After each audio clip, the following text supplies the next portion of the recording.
we've been drinking here for a bit and bought a few rounds, but we're not really sure how much this bar's charging for its drinks. I could try asking the barmaid, but that'd be a bit tactless. So, being a mathematician, I've tried to work it out in the back of an envelope. A nice, grand OU-style envelope. What I've done is let the price of beer be B pence a pint, G pence a pint for Guinness, and L pence a pint for lager. And so this is the first round here: 6 pints of beer, 4 pints of Guinness, 3 pints of lager, 7.35. And the second round was a little bit bigger, 10.52, and the third round, the biggest of all, was 13.31. Well, of course, these are 3 simultaneous linear equations in 3 unknowns. Actually, you've seen them before because we asked you to solve them before the program. The answer turned out to be 74 pence for a pint of beer, minus 18 pence for a pint of Guinness, and 121 for a pint of lager. Well, obviously, they're ridiculous figures. So what's gone wrong? The problem lies with the half pints. Whenever a half pint was bought like this, the bar calculated its price as half the price of a pint, but then rounded up any odd halfpennies. So these equations are very slightly inaccurate. Some of these figures are out by the odd halfpenny or two. But how could just a few odd halfpennies difference in the calculations produce such a nonsensical answer? Well, in this program, we're going to be looking at 2 problems like that. The first problem looks at why equations which are only slightly different from what they should be can have a solution that's nowhere near what we really want.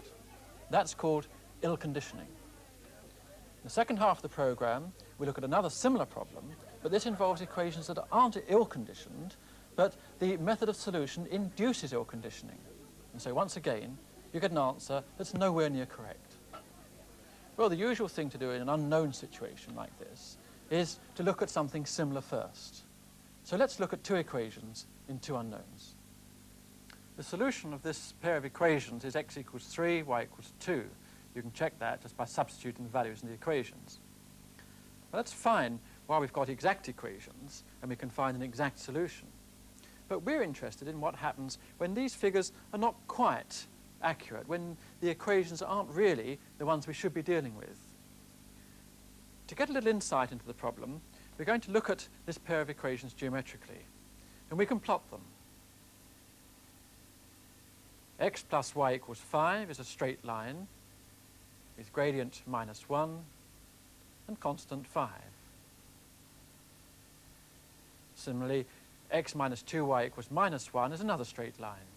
It's got gradient half and constant half. At what point do these lines intersect? The x component is 3. That's one component. What about the other?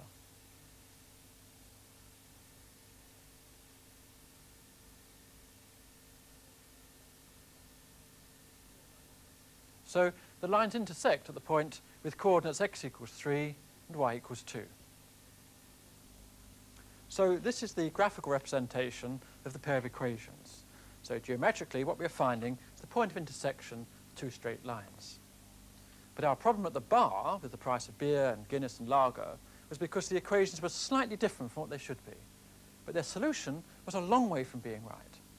So what we'll look at with this simpler pair of equations is the general problem of what happens if any one of these coefficients is changed slightly. How will that affect the position of these lines? And where will this point of intersection be?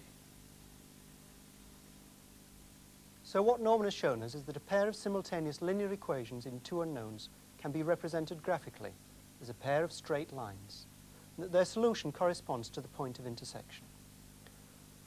But suppose that the equations are only approximately right, that these coefficients are not quite correct, and that the equations we really should have are in fact slightly different. For example, this is the line x plus y equals 5. Well, if the 5 was really 5.1, well, that would result in a change in the line. It would be somewhere here. What we want to do now is to examine all the possible small variations that can occur in these coefficients and the corresponding changes in these lines. We'll start with the line x plus y equals 5.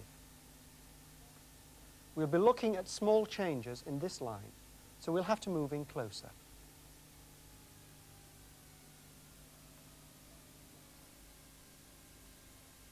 If the 5 is not quite accurate, The line we really want could be any one of these.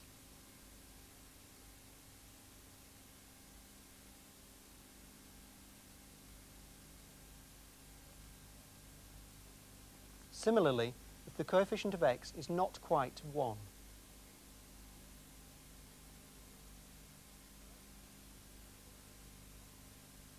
the correct line could be any of these.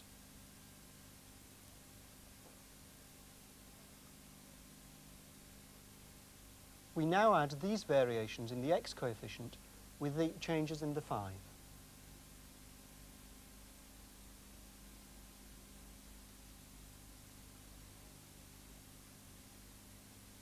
We have a large choice of lines. Finally, we add on the effect of a small variation in the y coefficient.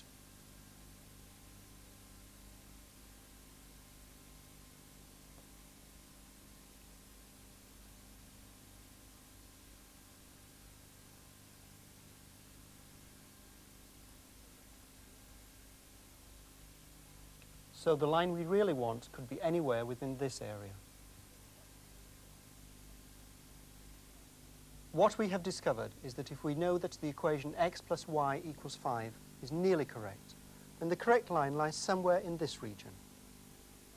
We don't know exactly where, but it's somewhere in there. But we have a second equation, x minus 2y equals minus 1, and that too may not be quite accurate.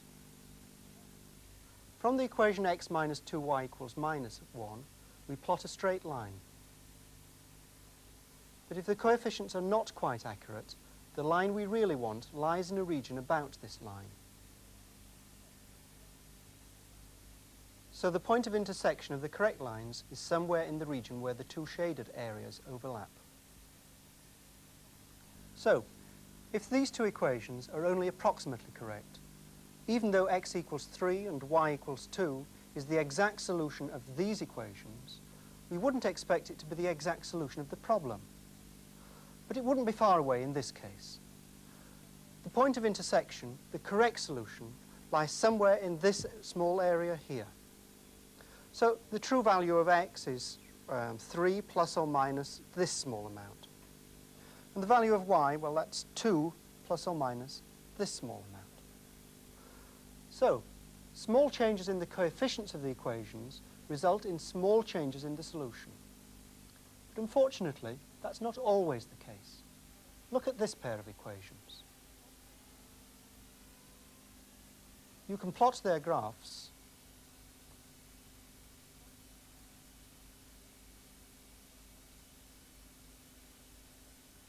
Their point of intersection is also 3, 2. Where will the point of intersection be if we change the position of one of these lines very slightly?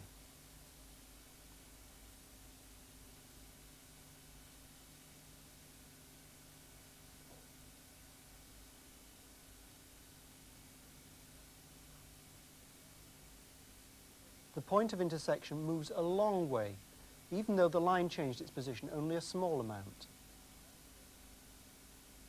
That's because the lines are very nearly parallel.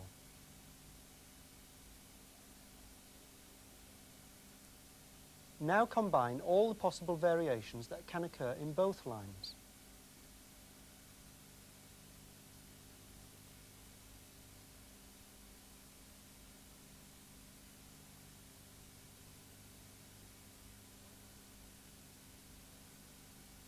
The point of intersection can be anywhere in this region.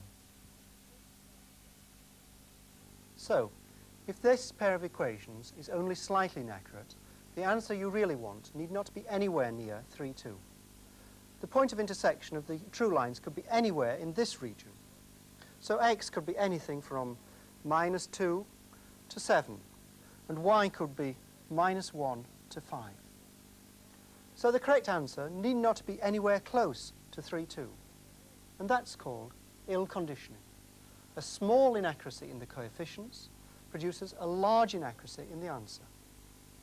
And that definition can be applied to any physical situation. The problem is ill-conditioned if any small changes in the data produce large changes in the solution. For this problem, two equations in two unknowns, there are two ways we can spot ill conditioning. Firstly, geometrically. The two lines are very nearly parallel, and that's the geometric sign of ill conditioning. Secondly, algebraically, look at the two equations. This one is almost 10 times the first. In other words, it's almost linearly dependent, and that's the algebraic sign of ill conditioning. And ill conditioning is exactly what's wrong with these equations. Just small inaccuracies by rounding up the odd halfpennies has given an answer that's ridiculously a long way from the correct answer. In fact, you can check the ill conditioning in these equations because pretty roughly each one is a multiple of the first. Well, these three equations are troublesome firstly because they are ill conditioned, and secondly because they're not quite accurate. But once you know what the correct coefficients should be, then you can work out the correct answer, provided you don't do any more rounding in your arithmetic. And that leads us on to the second problem we're going to look at. These equations involve the square root of 2, and that's just where the trouble starts. A computer can't deal with the square root of 2. It has to use a decimal approximation, and that's where Mike comes in, because he's solving the problem using decimal expressions, and all his calculations have to be rounded to 3 significant figures. Well, I've worked out this problem exactly in terms of root 2. I've applied Gaussian elimination and added root 2 of equation 1 to equation 2 and got this one. I've left the third equation as it is because it hasn't got any x's in anyway. I can then go straight to this equation and work out z directly. And it turns out that I get x, y, and z all to be the same at 1 plus root 2 over 2. To 3 significant figures, that works out to be 1.71. How are you getting on, Mike? Well, I'm solving the same equations as Norman, so the first thing I did was to replace root 2 by 1.41, which is its value to 3 significant figures. Okay, well, in the first step of Gaussian elimination, we wish to eliminate x from this equation here, and that's quite easy. We just multiply the first equation by 1.41 and add it to the second, which gives this. The third equation can remain as it is because it's got no x term in it. The second stage of the Gaussian elimination, we want to eliminate y from this equation. So to do that, you take the third equation and subtract 200 times the second, which gives us this. So now we back substitute. Z from this equation here is 1.70. Substituting back into here, we get y is 1.00. Substituting those into here, we get x is 0.710. So that's my answer. And that's rather different from yours, isn't it, Norman? Well, my answer is quite different because I got x, y, and z all equal, remember. 1 plus 1 over root 2 turned out to be 1.71 to 3 significant figures. That's a lot different from yours, Mike. Well, my value for z is not too bad, but y is a long way off, and x, well, that's a disaster. What's gone wrong? Well, I've worked every calculation to 3 significant figures, so I expect it to be slightly different from Norman's answer, but not this far out. So small variations introduced in these equations have drastically affected the answer, and that looks like ill conditioning. But you can check after the program that the 3 equations we started from are not ill conditioned. So the problem must have arisen during the course of the solution. Could it be that the method I used to solve the equations itself has created ill conditioning? Let's look back through my calculations. After the first elimination, I'd produced this set of equations. My next job was to find y and z from these equations here. So in effect, I've reduced my 3-variable problem to a 2-variable problem. That's what Gaussian elimination does. What's the solution of this pair of equations? Well, we can look at them graphically. Here I plotted y horizontally and z vertically. And you can see that the solutions are about the same, so it looks as if we're on the right lines. But what answer will I get if I apply Gaussian elimination to this pair of equations? Well, what we do in Gaussian elimination is we leave the first equation alone, and then we use the second equation to get rid of the y term. So what we need to do is we need to subtract 200 times the first equation from the second. And that gives us this value here. But what do these equations look like graphically? From the first equation, we plot a straight line. And the second equation gives a horizontal line. Their point of intersection is where z equals 481 divided by 283. That's 1.70. And then y equals 1.00. But these lines are very nearly parallel, and that's a sign of ill conditioning. If the horizontal line is just 0.01 less, that's z equals 1.69, the point of intersection is when y equals 3. Its value has trebled. On the other hand, an increase to z of 0.01 gives a point of intersection with y component 0. That's exactly what ill conditioning means. A small change in the position of the horizontal line produces a large variation in the position of the point of intersection. And that's where the problem lies. When we calculated this second equation, we only worked to 3 significant figures. This equation is not quite accurate, and due to the ill conditioning, a slight variation in the equation produces a large variation in the solution. So the two problems have been combined. Firstly, the method has produced an ill-conditioned system. And secondly, the rounding errors have been magnified by the ill conditioning, so you can't rely on the answer. But can you see a way out of this? You can't do anything about the rounding errors.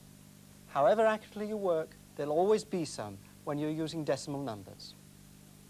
But in this case, you can do something about the ill conditioning. You learnt that in Gaussian elimination, you leave the first equation alone and replace the second one. Gaussian elimination leaves no scope for choice. So graphically, one line is left alone, and the second line is replaced by a horizontal. But if the first line is already nearly horizontal, as it is in this case, we create two nearly parallel lines, and that's the sign of ill conditioning. What I need to do is to leave this line alone and replace this one by a horizontal. And I can do that by interchanging these two equations.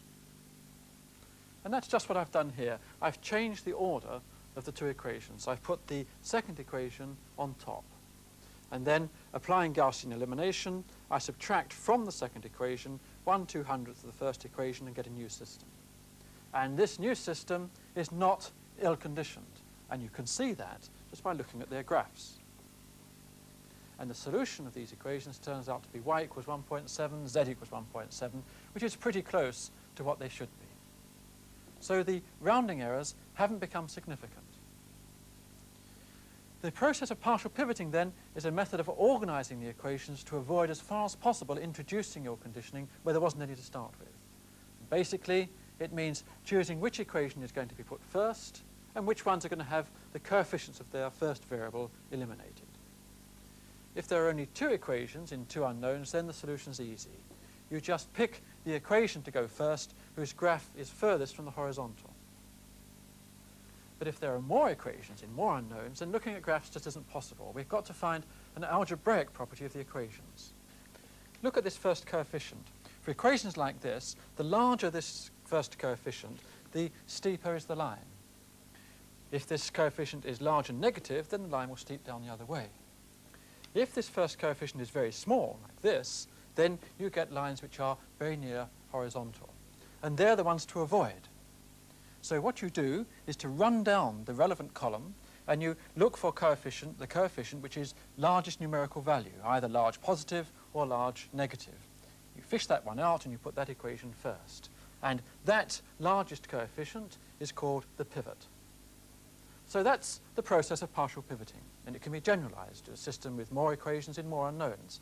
What you do at each stage is to choose an equation that you've got to put first, and multiples of that equation are subtracted from the other equations to eliminate coefficients. The equation that you choose to put first is the one whose first coefficient has the largest numerical value. So, in order to minimize the possibility of a system of equations becoming ill-conditioned during Gaussian elimination, we must choose at each stage which equation is going to be put first and which equations are going to have their coefficients eliminated. And we always choose the equation whose first coefficient has the largest numerical value to put on top. So let's look at this problem again. Well, it's the first stage we're eliminating x, so we look for the largest x coefficient. Here it is, 1.41. So we put that one on top and write the other two equations underneath. Okay, so now we can eliminate x's from these rearranged equations. We want to eliminate this term, so what we do is we take the second equation and add on 1 over 1.41 times the first equation. And that gives this. So that's the first stage of Gaussian elimination. At the second stage, we're eliminating y, so we look for the largest coefficient again. Here it is, 2.00. So we write that one first and write the other one underneath. We now want to eliminate this term. Well, that's easy. We take the third equation and subtract 1 over 200 times this equation, with the result. And now we can use back substitution. This equation here gives z equals 1.69. I'm substituting into here, y equals 1.69. And substituting that into here gives x equals 1.69, which is pretty close to what Norman had after doing exact arithmetic. So although each calculation was rounded to 3 significant figures, the answer, after using partial pivoting in conjunction with Gaussian elimination, is still very close to the correct answer. So ill conditioning can occur in 2 ways. Firstly, it can be inherent in the problem. And secondly, it can be induced during the calculation by our method of solution. We can't do very much about ill conditioning which is inherent in the problem, apart from reformulating the original problem. But we now know what to do with ill conditioning which is induced in the calculation. We use Gaussian elimination with pivoting. So in this program, we've looked at 2 problems. The first problem at the bar concerned a set of equations that were ill-conditioned, so just small inaccuracies in the coefficients in the equations produced answers that were a long way from being correct. The second problem didn't start off by being ill-conditioned, but the straightforward method of Gaussian elimination induced ill-conditioning into the problem, and inaccuracies produced by rounding errors in the calculations were magnified to produce very inaccurate answers. Now, the solution to the second problem was partial pivoting. Applied in conjunction with Gaussian elimination, it prevents a problem that's not ill-conditioned to start with from becoming ill-conditioned during the course of the solution. But what can we do about a problem that's ill-conditioned to start with, like the drinks problem that we started the program with? Well, the fault with this problem lies in the fact that the equations are all very similar. They're very nearly multiples of each other. We need more information. So what we really need is a couple more equations that aren't multiples of these. Then we'd have 3 equations that aren't ill-conditioned. And how do we get those? Well, of course, what we really need is another round of drinks. So what's yours then, Mike?